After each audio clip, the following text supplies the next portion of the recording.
In Washington, D.C., distinguished guests arrive at Georgetown's exclusive Evermay estate for a high society wedding.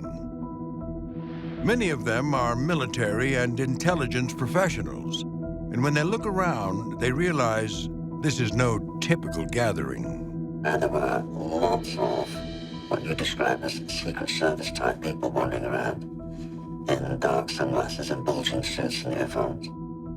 Tonight, amid the glamour and intrigue, there are special rules invitees must follow. We weren't allowed to take any photographs. The stated reason was that there were senior US security folk and it would not be conducive to their professional activity were there to be photographs taken of them. Even the man officiating the wedding senses something in the air. Since I thought there had been some CIA or FBI connection with the day and security was so tight, his best man, I wondered to myself whether he was packing heat, frankly. The heightened alert seems necessary to protect the groom, Kevin Halligen, who, in his suave British accent, tells tales of a life he lives in the shadows. He definitely represented himself as somebody who had gone to, as he would say, deepest, darkest places, had participated in very, very sensitive operations, and had put himself on the line and faced danger.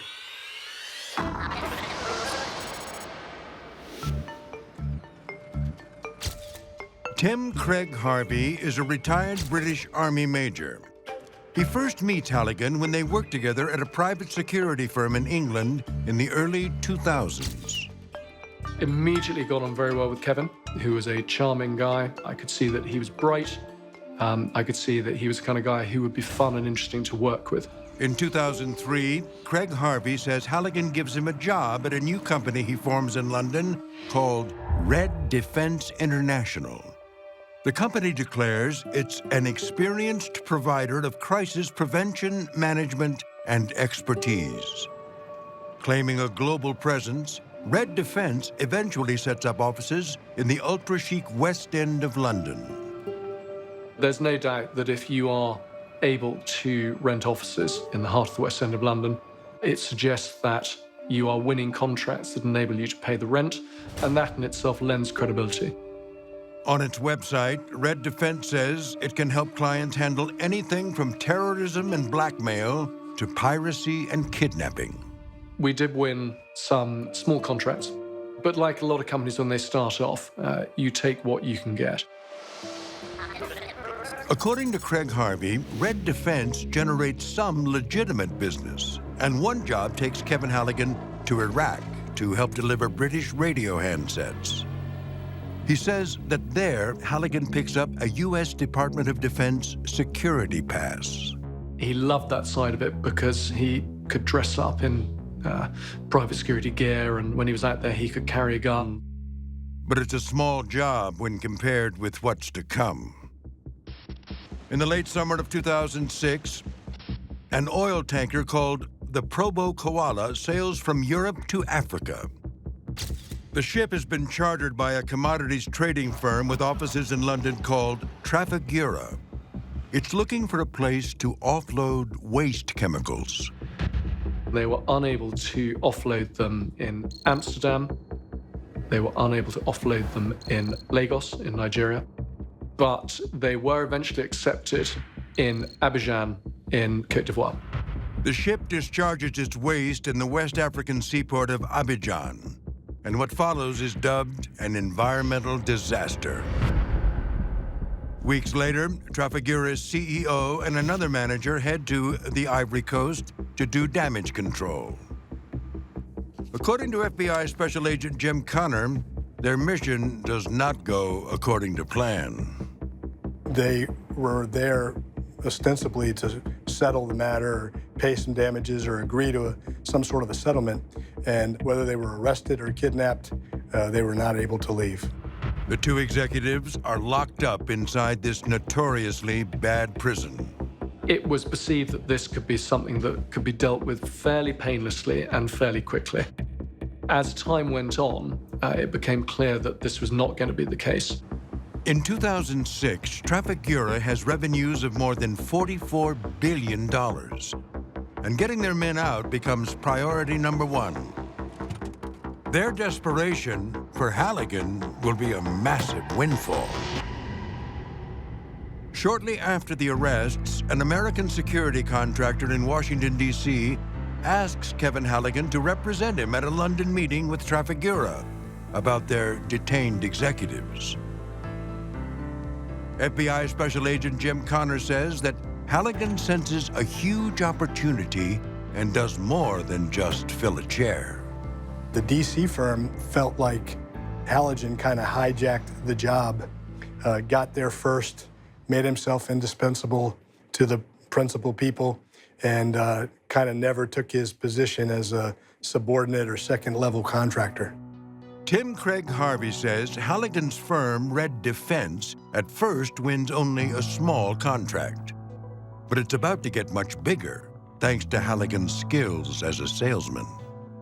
He's bright, he's sharp, he's engaging, he's articulate. He can sell an idea. In this case, Halligen sells the idea that his firm can help manage Trafigura's reputation and get their men home safely. Before long, the company is paying Red Defense approximately $874,000 a month. Trafigura was, without doubt, our big break. It was the largest contract that we'd had. It enabled us to grow the business. It gave us a huge leg up on the ladder of potential success. Halligen sets up a command post inside Trafigura's London office and brings in others to work on the job. Certainly the effort was ongoing for 24 hours a day, 7 days a week. There were many people in many countries working to restore the reputation of Trafigura and to get these guys out of prison as quickly as possible.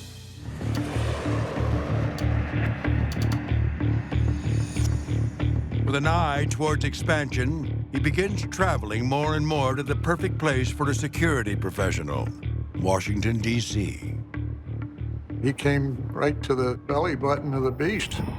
Noel Cook is a former Deputy Undersecretary of Defense who once managed the Pentagon's role in dealing with terrorism. He spent decades in the Capitol and has met his fair share of devious characters. That's what makes Washington go. It's the liar's capital of the Western Hemisphere. Cook's business provides security briefings to paying subscribers. He says that when he first meets Halligen, the Brit signs up for his company's service and makes a grand show of overpaying for a subscription. I was just sort of flamboyant, I got money and I'm gonna throw it around. Their first meeting leads to others. And eventually, Halligen cultivates a relationship with the venerable DC figure. We resurrected 3 martini lunch. He's not a big guy, he's sort of a little guy. But goddamn, he could pour it down. With Trafigura paying him big bucks, Halligen's hefty bar tabs are just one example of how he is living large. While in Washington, Halligen is said to stay for weeks at a time at the luxurious Willard Intercontinental Hotel, keeping a room open even when he's not there. Halligen also pays $6,000 a month to be driven around in a chauffeured town car, and he spends big on long, lavish meals at restaurants such as Shelley's Back Room. Here, owner Bob Materazzi says he gets to know him, but not as Kevin Halligen. We knew Kevin as Richard Halligen. He was a regular customer here for, I'm going to say, over a period of a year. He was very popular with the staff. He was kind, he was easy to deal with. He was a big spender, and he befriended me. Richard Halligen leaves quite an impression on Materazzi, and not just for the expensive wines and cigars he buys or the big tips he leaves. Many times he would invite me over to his table and introduce me to individuals that he had brought with him who I had perceived to be important military figures.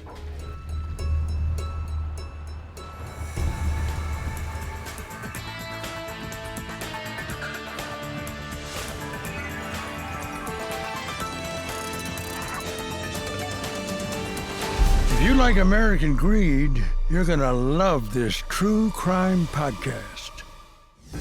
How did a master cybercriminal and a Russian oligarch with ties to the Kremlin hack into America's financial system, scamming millions? CNBC presents The Crimes of Putin's Traitor. Listen wherever you get your podcasts.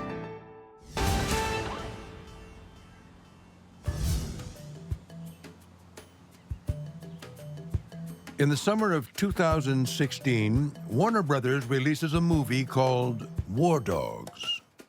What do you know about war? War is an economy.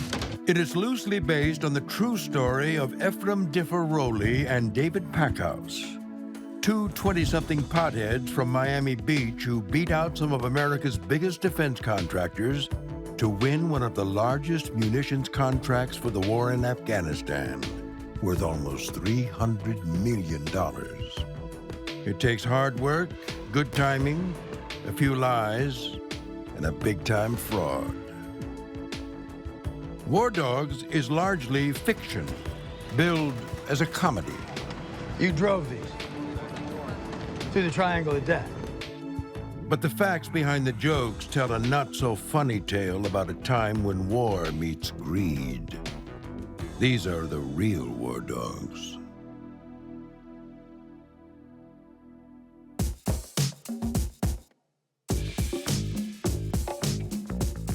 Over any weekend in Miami Beach in the late 1990s, a group of young private school kids can be found hanging out on the beach, playing music and smoking weed.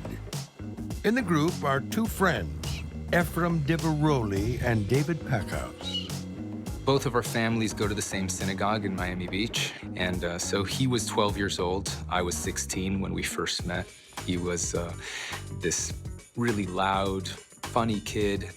The Jewish community where they live is largely wealthy, but these boys are not the rich kids. In the small house where Diveroli grows up, money is a constant issue. And that's perhaps why, as a 7-year-old boy, Diveroli makes this his birthday wish. And that wish only grows stronger when he enters middle school.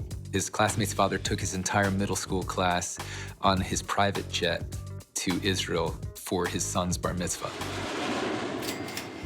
And ever since then, he said his goal in life was to have his own private jet. And he said, to get there, you gotta be a billionaire. But for now, Diveroli is the fun guy, always pushing the limits, looking for attention. When everyone would drink one beer, he had to drink 3 just to, show that he was, like a bigger man. As a 9th grader, Diveroli is caught smoking marijuana and is expelled from school. His parents ship him off to LA, where his uncle owns a gun shop. The move offers Diveroli an inside track to what will become a focus in life: guns. In his autobiography, Once a Gun Runner, he writes about the first time he held a gun. It felt powerful. I felt powerful. Dangerous.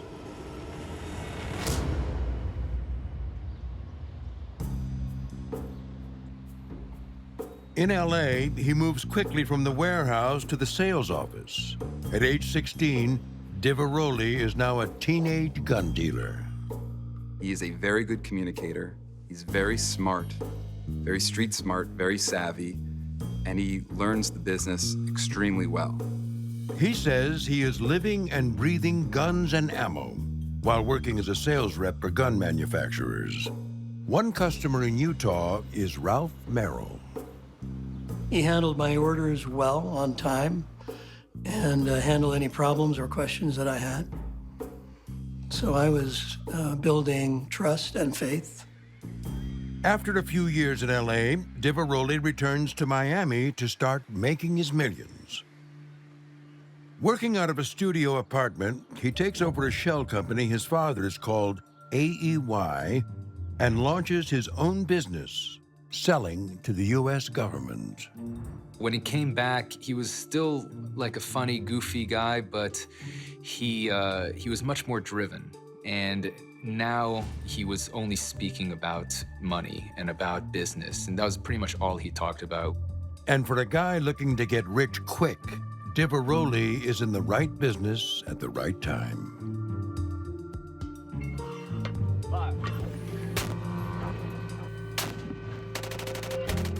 It's 2004, and America is fighting two wars.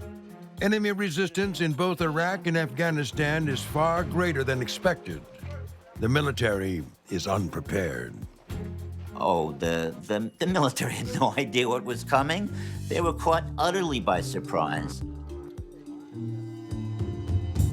Law professor Charles Tiefer heads the Federal Commission on Wartime Contracting in Iraq and Afghanistan.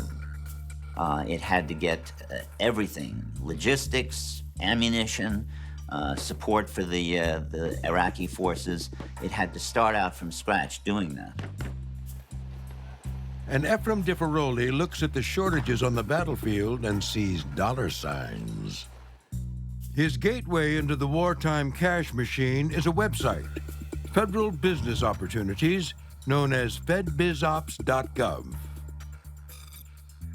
There, the federal government posts everything it wants to buy from private contractors, from office supplies to military aircraft. They release probably around a few hundred requests for bid every day. So it's a massive amount of material to go through. And Diveroli dives right in. Combing the site for a job he can handle, he lands his first defense contract for 1 million rounds of ammo for Fort Bragg in North Carolina. And then in February 2005, the Iraqi National Army needs 10,000 helmets. Diveroli gets the contract, but he needs a backer. He, for some reason, thought of me, called me up and said, Ralph, I need some investment capital. And he paid me on time. He paid me what he said he would pay me. With Merrill's backing, Diveroli is on a roll, doing hundreds of thousands of dollars in government business, selling ammunition, rifles, machine guns. He says he hits the $1 million mark in contracts in his first year. Not bad for a stoner teenager working entirely alone. Efraim had a work ethic like few people I've ever seen.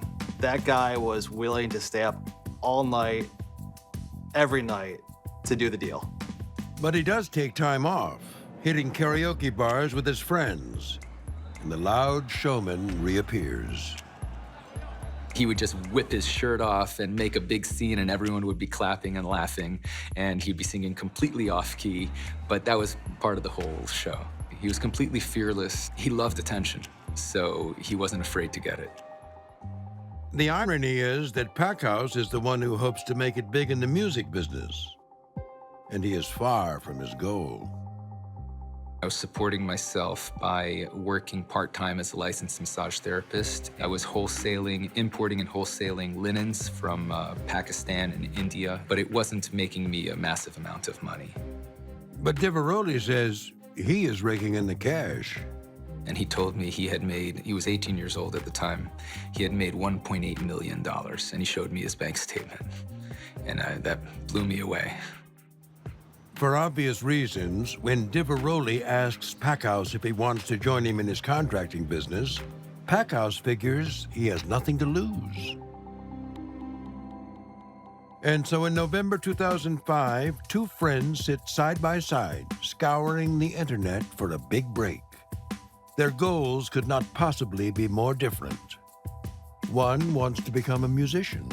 The other tells friends he dreams of being the character in one of his favorite movies, The Lord of War, an international arms dealer who amasses a fortune selling and smuggling guns to any side of any war. I think Efraim felt like he could do it all. I think that he wasn't going to let anything stop him, including laws, rules, things like that. He was going to be the best at what he did, and what he wanted to be was a gun runner. My sense of Efraim was, through force of personality and effort, this is going to happen. Up next, Diveroli makes it into an exclusive club. They are illegal arms traffickers. They've fueled conflicts. They've done some really nasty things.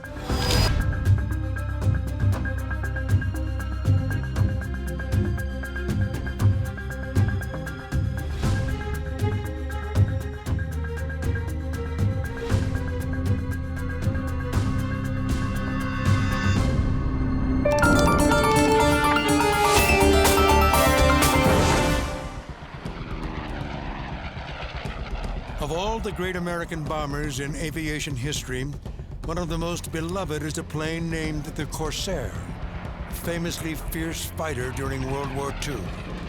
The Japanese called it Whistling Death.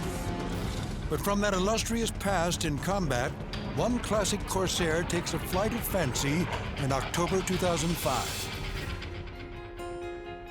Here at a small airport in California, the feared fighter is reduced to a toy, given as a birthday surprise. Look at this! It's a present with a staggering price tag, $2.4 million. Is this what you bought? This is yours, Rob. Mark Avery has bought the plane for a friend he has known for just over 1 year, Rob Kane. Unbelievable. Thanks, man. Unbelievable. It's kind of the world's most expensive bro hug, you know? It's like, I love you, man. I'm giving you a $2.4 million airplane. Look at this airplane. I want to cry, man. This is it. What is going on here? The answer is found in the strange alliance between Rob Kane and Mark Avery.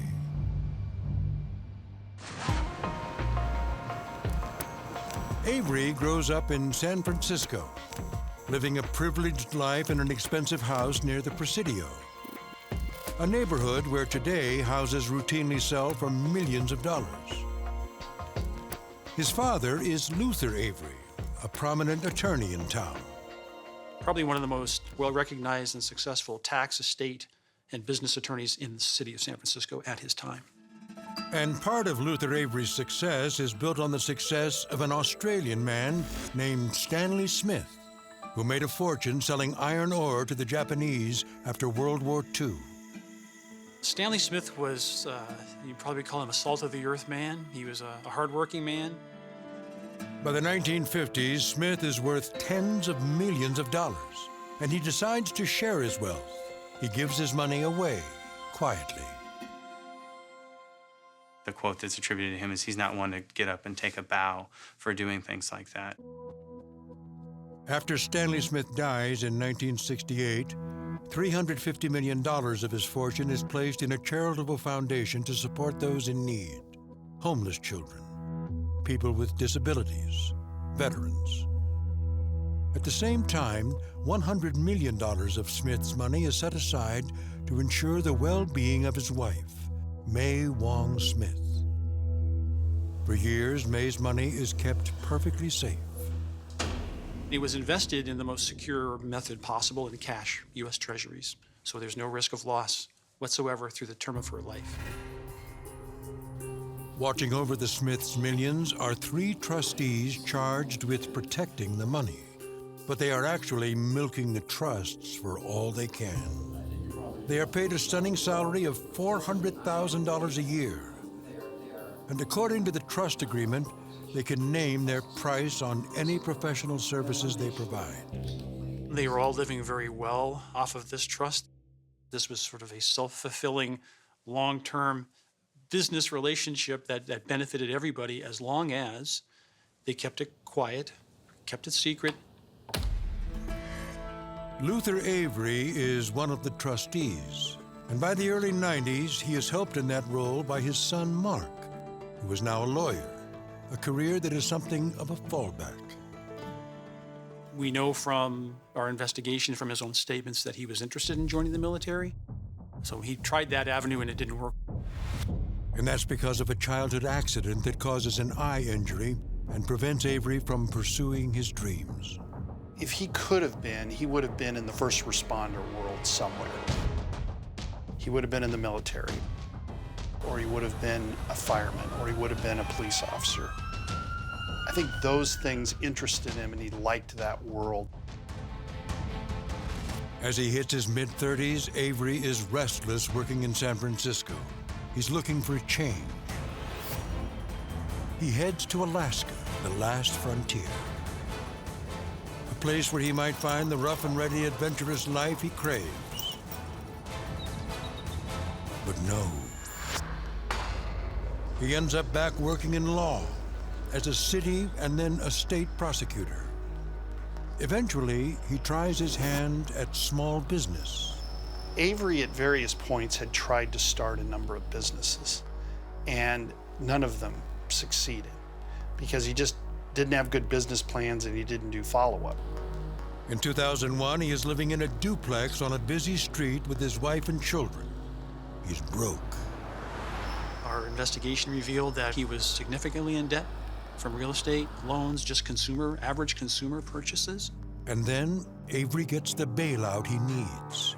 His father, Luther Avery, dies. And Mark inherits his father's position as a trustee for the Stanley and May Smith funds with a salary of $600,000 a year. $50,000 a month. That's a lot of money to think about. Now, with a sizable and reliable income, Avery leaves the duplex and upgrades to a 5,000 square foot house outside of Anchorage. The former Mrs. Avery said when he became a trustee, it was like going from the ghetto to the White House because their standard of living changed tremendously. And while buying his new house, Avery meets the son of his real estate agent, Rob Kane, a man who claims he lives the life Avery can only dream of. Kane says he is an FBI informant, a former Navy SEAL who works covertly for the CIA. He was once a commander in the Philippine Coast Guard and has a photograph to prove it. He was a physically imposing guy who had incredible stories about his own background, about being a paid U.S. assassin, working in the Philippines undercover for the U.S. government. Bill Barstow, now retired, worked for 30 years as a federal financial trustee for Alaska. When you hear these bizarre things, on the other side, there was always some kernel of truth that you might think, well, maybe there's something there. And there is something there. Kane has worked in the Philippines.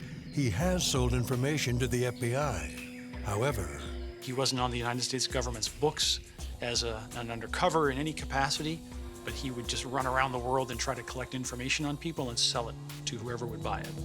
but for Mark Avery, there is enough truth in Kane's stories to become a believer in almost everything Kane says.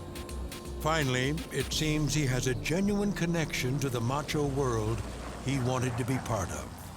But I think Rob tried to portray himself as a CIA operative more than anything else.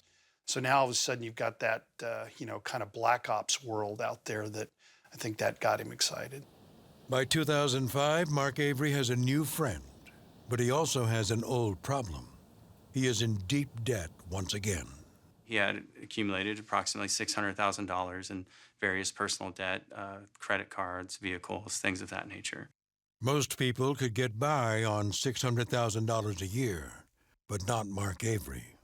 What it says is that he's a compulsive spender, that nothing was ever enough. And now, as he looks for his next influx of cash, he turns to the $100 million that belongs to May Wong Smith. At this point, May is 82, living in the Bahamas. She is suffering from Alzheimer's disease. And Avery comes up with a scheme that will eventually give him direct access to her millions to finance his next business.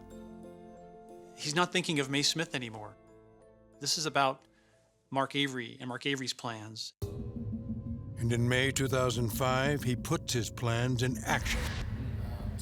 He meets with his co-trustees and sells them on a wild idea to borrow $50 million against May Smith's trust to buy a pair of Gulfstream jets that they can all use when checking on nonprofits around the world.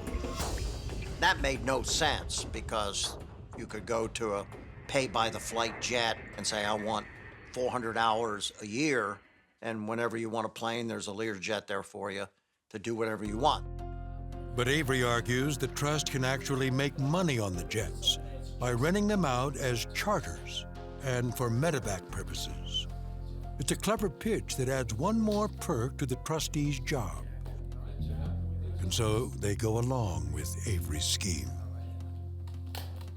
I think the idea of flying around in a private jet would be appealing to anybody if it was offered to them, but it certainly was appealing.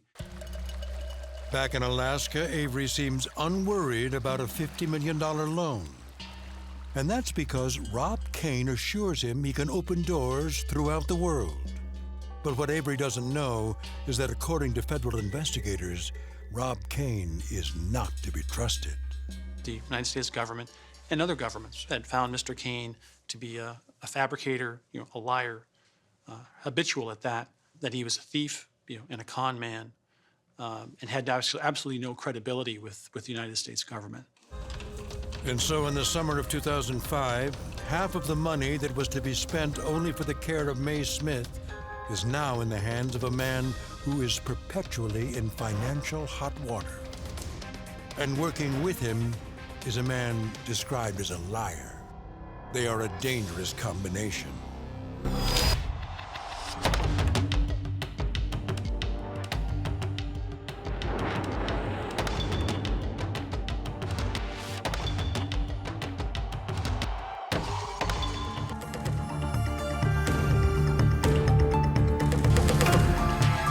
Stacy Keach here, feeling greedy for more videos like this one? Then be sure to like and subscribe right here on CNBC Prime.